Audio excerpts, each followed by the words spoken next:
At a high level, you can involve people in your testing in two ways. The first is to test the device using a variety of people to go through its functions. The second is to ask people for their opinions on particular features of the device.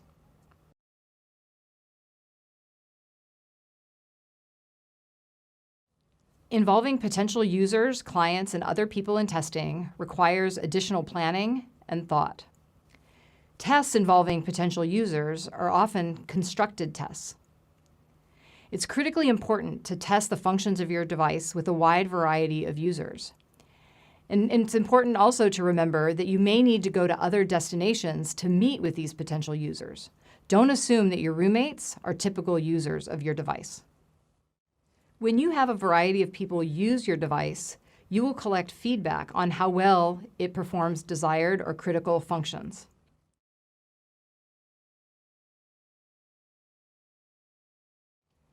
A second line of questioning might be about the user's opinions about your product.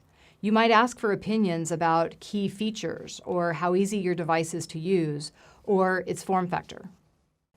In order to solicit users' opinions, different kinds of questions are asked of the user. These questions could be closed-ended or open-ended. In closed-ended questions, the user has a fixed set of responses from which they can select, such as in a Likert scale, or a numerical rating, or a yes or no response. In open-ended question, the tester records the user's free response, such as what they liked or disliked about the technology.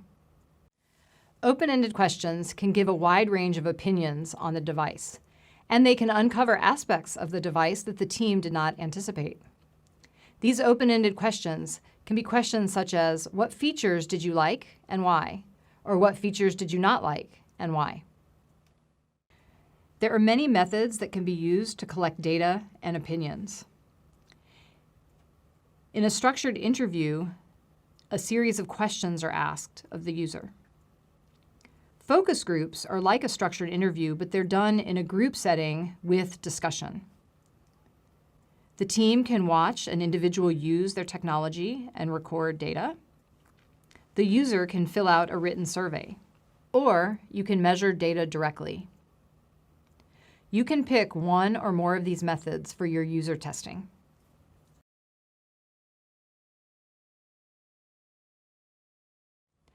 Survey design is important. Surveys can be either written or verbal. The team needs to think very carefully about what information they need to help them improve their designs. Often, surveys will include statements that the user can respond to using a Likert scale. You may recall Likert scales from the design criteria videos. A Likert scale is a 3 to 5 point scale that asks the user their level of agreement with the statement.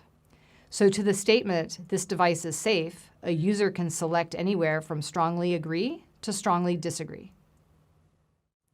If your team decides to use a written or verbal survey, be sure to plan ahead for the logistics to successfully complete your survey, such as making sure you have enough pencils. Plan your questions to be short and to the point. If you're going to be doing extensive surveys, you may want to consult an expert, such as a social scientist. Whenever you involve users and collect data in a systematic way, it's required to get IRB approval. IRB stands for Institutional Review Board, and organizations such as universities that conduct research have these committees that evaluate and approve such studies. The responsibility of the Institutional Review Board is to review the ethics of a proposed study as well as ensure the safety of the human subjects. Testing with potential users takes a lot of time. Your team needs to establish time for planning, approval, testing, and synthesizing the results. In addition to taking a while, tests involving users have greater variability than direct measurements. This is because different individuals will have different opinions about your design and how it works. Therefore, you need to plan to interact with a wide variety of users, clients, and other individuals. As a general rule of thumb, 20 to 30 users is a lower bound. When working with potential users, seek to understand their perspective. Listen carefully. Don't argue. Their opinions are really important for you to understand in order to have a successful design.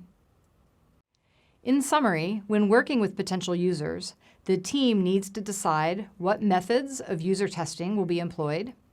They need to select a data collection method, and they also need to decide what kinds of questions and feedback are most important.